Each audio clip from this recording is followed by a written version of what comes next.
ఎందుకొచ్చారు? తన తాత పాపారాయుడు గారు ఆస్తి తనకు కూడా కావాలంటూ పంచాయతీలో ఫిర్యాదు చేశాడయ్యా.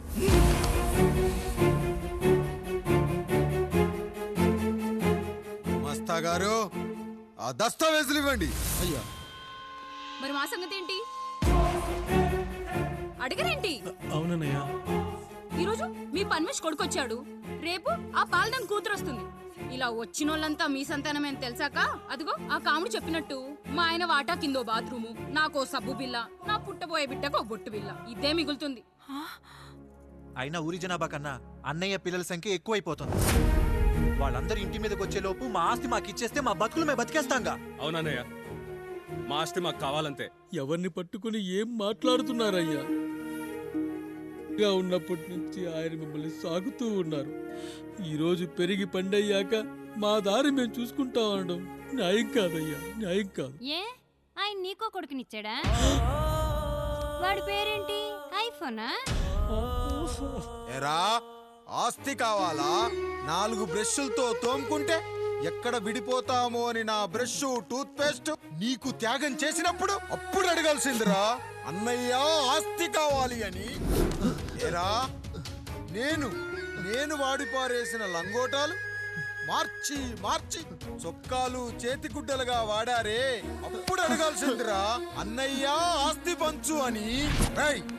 నువ్వు 6 నెలల పసిగందుగా ఉన్నప్పుడు పాల కోసం ఏడుస్తుంటే నిన్ను తీసుకెళ్లి పసుల దొడ్లో కట్టేశానే, అప్పుడు అడగాల్సిందిరా, అన్నయ్య నాకు ఆస్తి కావాలి అని. మా తండ్రి గారు పాపారాయుడు పోలికలు నాకు, నా పోలికలు ఐన్రాయుడికి. అసలు మా కుటుంబంలో ఏ పోలికలు లేని మీకు ఎందుకు ఇవ్వాలరా ఆస్తి? ఆస్తి లేదు, గీస్తి లేదు. Get out, get out, get out, get out, get out, get out అని నేను అనొచ్చు, కానీ అనగలనట్రా? అనలేను. ఎందుకంటే మీరంతా నా తమ్ముళ్ళు, నా చెల్లెళ్ళు. రక్తం తాగిన దోమ కూడా వెళ్ళేటప్పుడు కృతజ్ఞతగా ఏ మలేరియానో టైఫాయిడో వదిలి వెళ్తుంది. కానీ రక్తం పంచుకొని పుట్టిన మీరు ఈ అన్నయ్య కోసం ఆస్తి కూడా వదల్లేకపోతున్నారు కదరా. గుమస్తా గారు, నా యావదాస్తి నా తమ్ముళ్లకు, చెల్లెళ్లకు వాళ్ళ పేర్ల మీద రాయండి. నాకు చిల్లి గవ్వ కూడా అక్కర్లేదు. ఇక ఈ ఇంటికి నాకు ఎటువంటి సంబంధం లేదు. లక్ష్మి, సావిత్రి, మీ చీరలు విప్పేయండి. ఇక్కడికి వచ్చేటప్పుడు ఏ చీరలు కట్టుకున్నారో వెళ్ళేటప్పుడు కూడా అదే చీరలు కట్టుకోండి. వెళ్ళిపోదాం. దస్తావేజులు తీసుకురండి.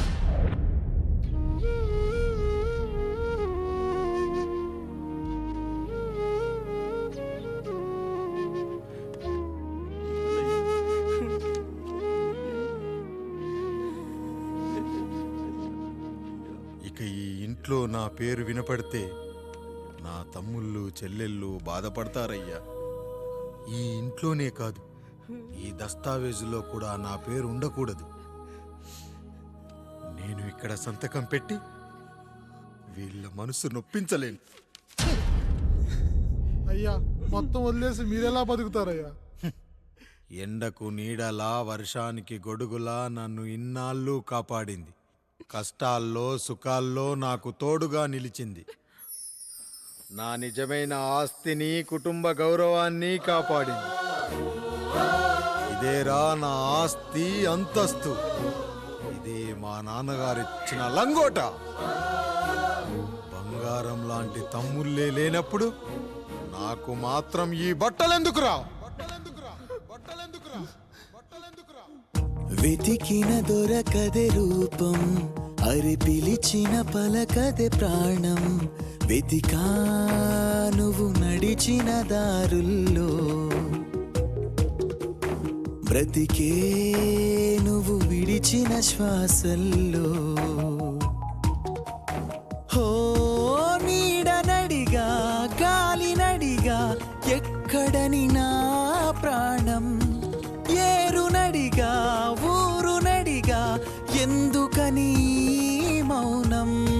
బాధనను విడువనని తడిమినది వెంటపడి.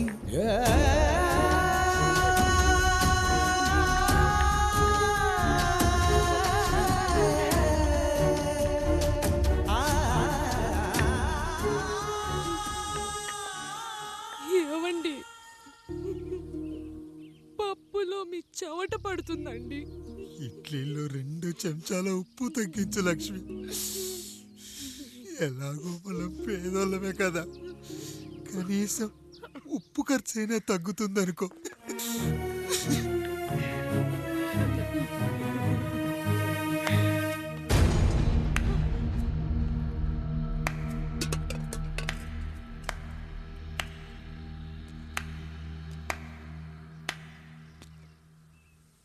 పప్పు రుబ్బుతున్నావా పెదరాయుడు?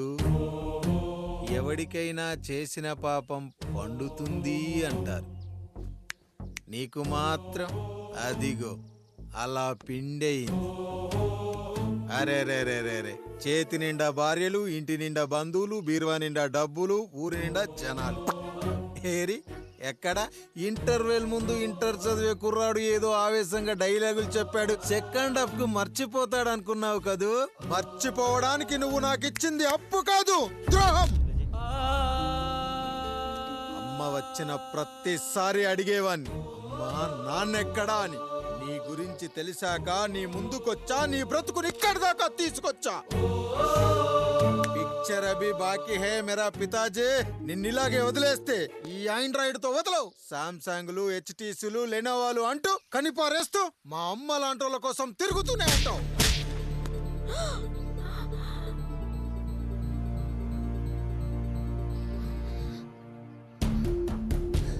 అమ్మా అమ్మా, ఛీ, నన్ను అలా పిలవకురా.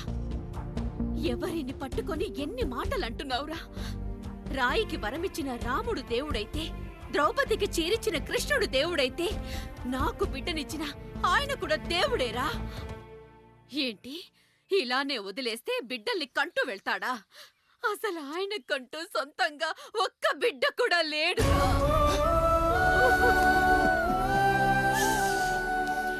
అసలు ఏం జరిగిందో తెలుసా? మీరుండండి అయ్యా, ఉండండి. మొదటి భార్యని చేసుకున్నాక పిల్లలు పుట్టలేదని రెండో పెళ్లి చేసుకున్నారు. ఆవిడకి పుట్టలేదు. మూడోసారైనా తగులుతుందనుకున్నాం, తనకే పుట్టలేదు. పిల్లల కోసం పెళ్ళాలని మార్చాడే కాని వాళ్ళని వదిలేయలేదురా. అదిరా మా పెద్దయ్య మనసు. ఆయన దగ్గర బాణం ఉంది కానీ లేదురా, లేదు. అసలు నీ తండ్రి ఎవరో నీకు తెలుసా? తెలుసా? ఇదిగో ఈ కాముడేరా నీ తండ్రి. గేదె నల్లగా ఉన్నంత మాత్రాన పాలు తెల్లగా ఎలా ఉన్నాయనే కదరా నీ ప్రశ్న. దానికి సమాధానం చెప్పాలంటే, ఒక వర్షం కురిసిన రాత్రి నేను 9వ నెల బాలింతగా ఉన్నప్పుడు. పండు పండు, ఇదిగో. ఏమిటండి ఇది? నిద్రలేస్తే నేను, బయటికెళ్తే గంటోడు, పక్కకెళ్తే పాలేరు, ఎప్పుడూ తిరిగే తాయారు. రోజు మమ్మల్ని చూసి చూసి బిడ్డ కూడా జిడ్డు మొహం వేసుకుని పుడతాడేమో అని భయంగా ఉంది. కడుపులో ఉన్నప్పుడు మనం ఎవరి మొహాలైతే చూస్తామో అచ్చం వారి పోలికలతోనే పుడతారంటారు. పొరపాటున నా పోలికలతో పుడితే? అదేంటి కాముడు, నీకేం తక్కువ? జుట్టు ఉండాల్సిన చోట లేకుండా అవసరం లేని చోట విపరీతంగా పెరిగిపోతుంది. మనకు పుట్టబోయే బిడ్డ గొప్ప అందగాడై ఉండాలి. ఇదిగో రోజు ఈ దేవుడి ఫోటోలు చూడు, వాళ్ళలాగే అందంగా పుడతాడు. కడుపుతో ఉన్నప్పుడు ఎవరి ఫోటో చూస్తే ఆ పోలికలతో బిడ్డ పుడతాడా? కనిపించని దేవుడి పోలికలు నా బిడ్డకెందుకు? ఈ ఊరికి దేవుడు రాయుడు. నా బిడ్డ ఆయనలాగే పుట్టాలి, ఆయనలాగే పుట్టాలి.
ఏంటి పండు ఇలా వచ్చావు?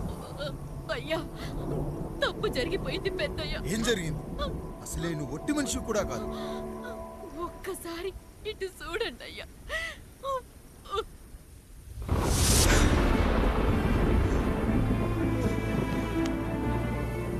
వీడేంటి అచ్చం నాలా ఉన్నాడు? అసలేంటి, ఎందుకు ఇలా జరిగింది?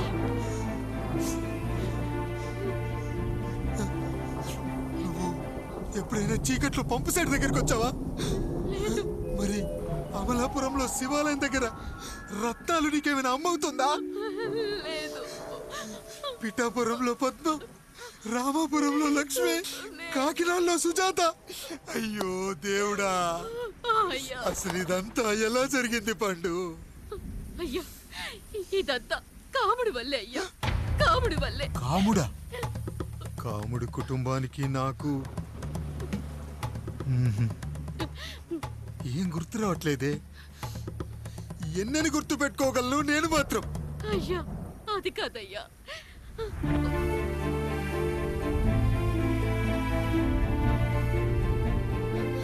అలా రోజు మీ ఫోటో చూసి చూసి అచ్చం మీలాగే పుట్టాడు. అయ్యో, నా పోలికతో బిడ్డ కావాలనుకోవడం ఏంటి పండు? నువ్విలా చేయడం ఏంటి పండు? పోలికల కోసం ఫోటోలు ఎందుకు చూసావు పండు? అందుకే కదయ్యా ముందు ఆ డైలాగ్ చెప్పాను, తప్పు జరిగిందని. ఇప్పుడు ఏం చెయ్యాలయ్యా? స్వచ్ఛమైన మన ప్రేమను ఈ పాడులోకం అర్థం చేసుకోదు. కనీసం మీ ఇద్దరి జీవితం బాగున్నా ఆనందపడేవాని. వీణ్ణి ఇక్కడ ఉంచొద్దు పండు, బయటికి పంపించు. బయటికి పంపించి బాగా చదివించు, గొప్పవాణ్ణి చెయ్యి. వీడికి అయ్యే ఖర్చంతా నేనే భరిస్తా. అవసరమైతే ఆ డబ్బు కాముడి జీతంలో కట్ చేద్దాం. అయ్యా, వెళ్లే ముందు వీడికొక పేరు పెట్టండి అయ్యా. వీడు ఇంకో రాయుడు, అంటే ఇంగ్లీష్ లో అండ్ రాయుడు, అండ్ రాయుడు.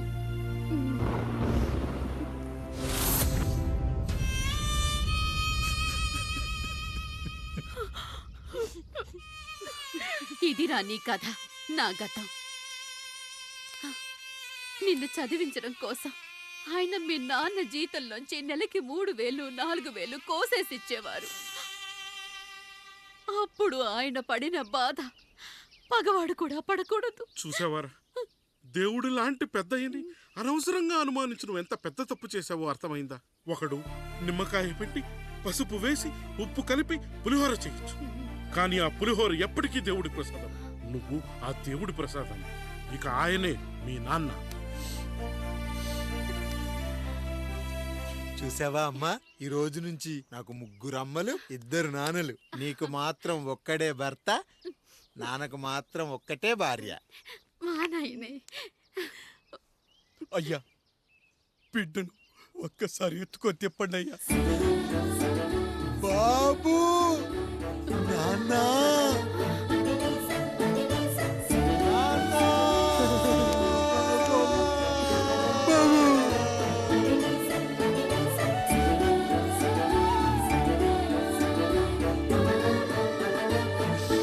నన్ను క్షమించు నాన్న.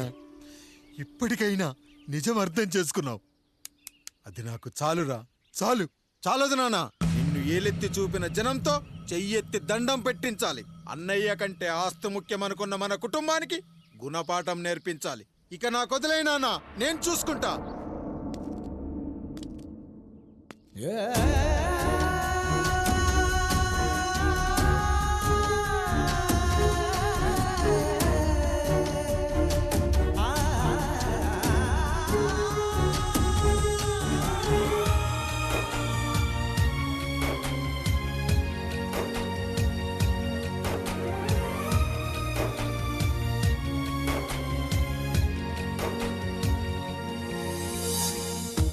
మనసుకే తగిలిన గాయం తుడిచేది ఇంకెవరు?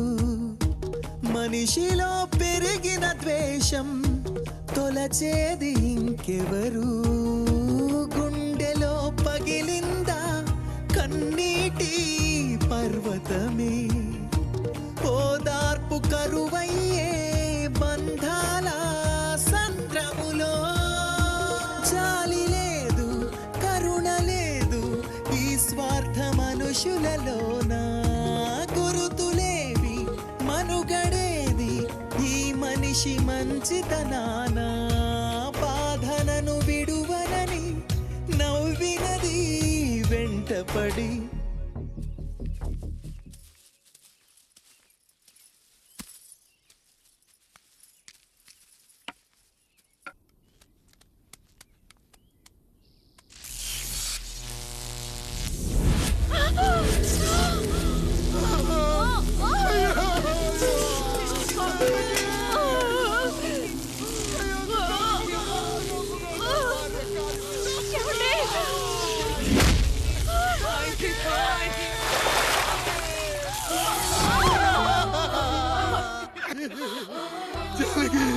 అయ్యో అయ్యో చచ్చిపోతున్నావా?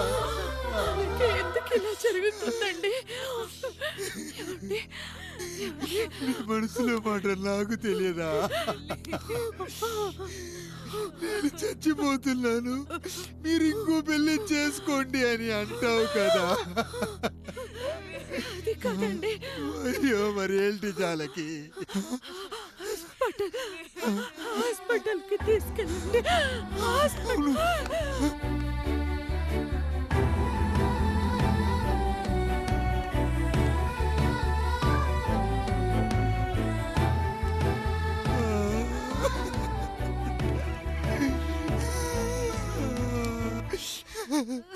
జానకి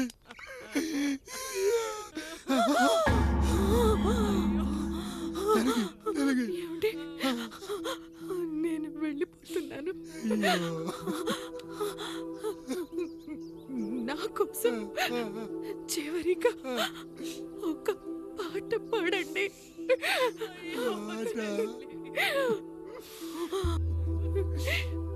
ಎಲ್ಲರಿಲಿ ಏದರಿಗೆ చేర్చిన సంగ్రామ.